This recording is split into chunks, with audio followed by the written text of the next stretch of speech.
Hello, everyone, my beautiful brothers and sisters in Christ. I hope you are doing well, and I also hope that you are staying submitted to God. Welcome and thank you for visiting this channel. And if you are new to this channel, please do not forget to subscribe if you feel led to, so you can get notifications of the other videos that I will post. So today I want to quickly share with you a vision that I had on the 14th of July 2020. This was a very, very short vision from the Lord, but very, very informative of the times that we are living in now. So it was around 2:30 early in the morning, and I sensed the Lord waking me up to pray. So I woke up and I prayed, and then went back to bed. So the moment I closed my eyes, I was not even asleep as yet. And then the Lord showed me Obama. Obama, the former president of United States of America. And he was holding a world map. And in this vision, he was with another man that I could not identify. And it seems like they were discussing something that is very important.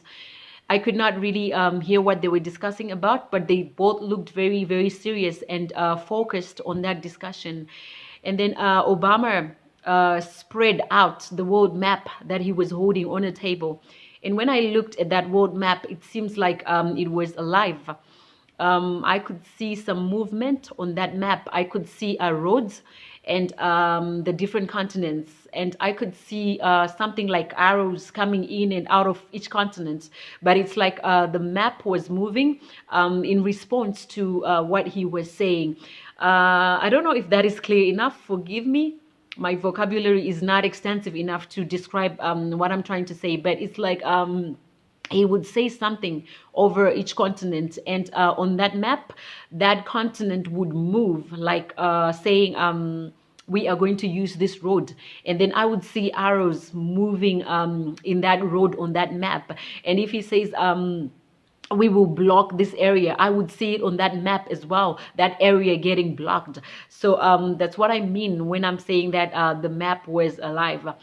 He was saying a lot of things over different continents, but the words that the Lord allowed me to hear clearly from Obama were the words take over and no escape. He repeated these words a lot of times, and I came out of that vision still hearing the words take over. So this is not the first time that the Lord has shown me Obama. I have made a video before about a dream of Obama that I had. And prior to that, there were times when I would dream of Obama and did not really pay any attention to it and would forget the dream and could only remember that it was not a pleasant dream. So I believe that the Lord is trying to send some messages that Obama is still very much active and also trying to alert us of the times that we are living in.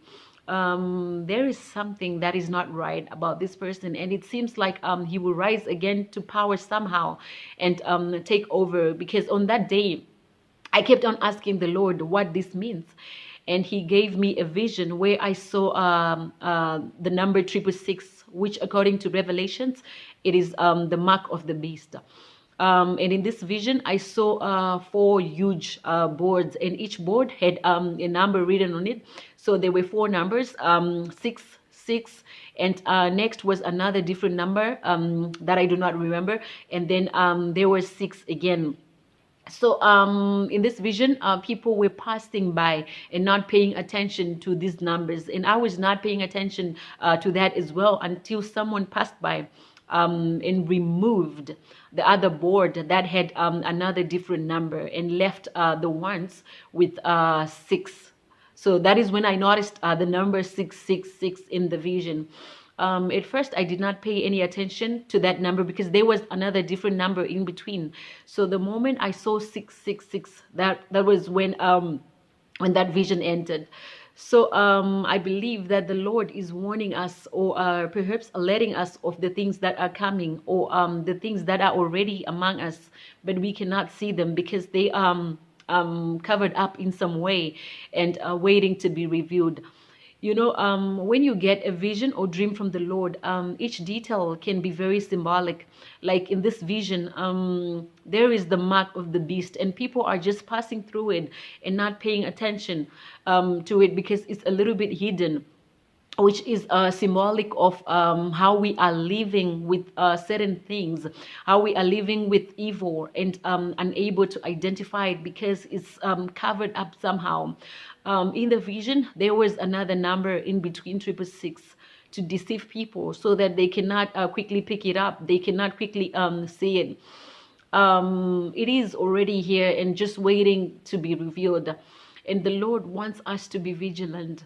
He is trying to open up our eyes so we can see how the devil is hindering, lying and distorting the truth in our lives. The book of Revelations is more alive right now, and it's about to get messy, and a lot of people are asleep. There are some evil plots being cooked up underground, things that will affect the whole world negatively. There is a war in the spirit realm right now, and the Lord has shown me a vision about this as well. There is a war in the spirit realm right now, and the devil is getting his chosen ones ready to take over the world. You hear me? I said the devil is getting his chosen ones ready to take over the world. So the big question is, you as a child of God, as the chosen one of God, are you ready for what is to come? Are you ready for the persecution that the Bible said we will face? Do you have your full armor ready? Do you see the deception that is going on in the world right now? Because if you do not see it, then that means you still have a lot of work to do. And you that does not believe in God, who are you going to stand with in these end times? And by the way, we have passed the time of just believing in God. We are now in a time where you have to have a good relationship with God and not just believing in God. Believing in someone and having a relationship with them are two different things. You can believe in the existence of someone but not have a good relationship with them. You can believe that I exist, that I'm alive, but if you come knocking on my door, I will not open up for you because I do not know you like that. So we are in the times where we need not only to believe in God, but to have a relationship with Him as well. Because with the evil that is coming, we are going to need to seek shelter in God. So we need to establish that relationship that will make Him open up for us when we knock. Who are you to God, and who is He to you? Yes, you believe in Him, but what have you done about it? Do you worship Him? Do you do what He says? The Bible says, not everyone that says unto me, Lord, Lord, shall enter the kingdom of God. Meaning that He is not going to open up for everyone, but those who have a relationship with Him and those who do what He says. And Luke 7:46 again says, why do you call me Lord, Lord, and not do the things that I say? And Jesus goes on to say, those who listen and do His will are like a house built on a rock. And when floods come, they will not be moved because they have a solid foundation. But those who only hear His words and not obey Him are like a house that is built without preparing a foundation. And when the floods come, they are going to be completely destroyed. So what I'm saying is floods are coming. Evil is coming. The Lord is sending these visions to warn us of the things that are being planned, the things that are coming. These dreams and these visions are not just for nothing, but to alert us of the times that we are in, so we can repent and get our relationship right with God, so that we can withstand what is coming and not be moved like a house that is not on a good foundation. The Lord has repeatedly shown me that we are in the end times, and things are going to get bad before He comes. The book of Revelations is unfolding before our eyes. The Lord is sending signals, and He is pouring out His Spirit like never before. And all we can do is to just continue to warn others to repent, and also to repent from lukewarmness. The world is going through a very difficult time right now, and as it is, some people do not even see what is really going on. It is time to truly repent, to submit to God and seek Him even more now. I hope you will hearken to this message and pay more attention to God and what is going on around you. So that is it. That is what I have for you today. Thank you so much for watching. Stay blessed and remain strong in the Lord. Amen. Thank you.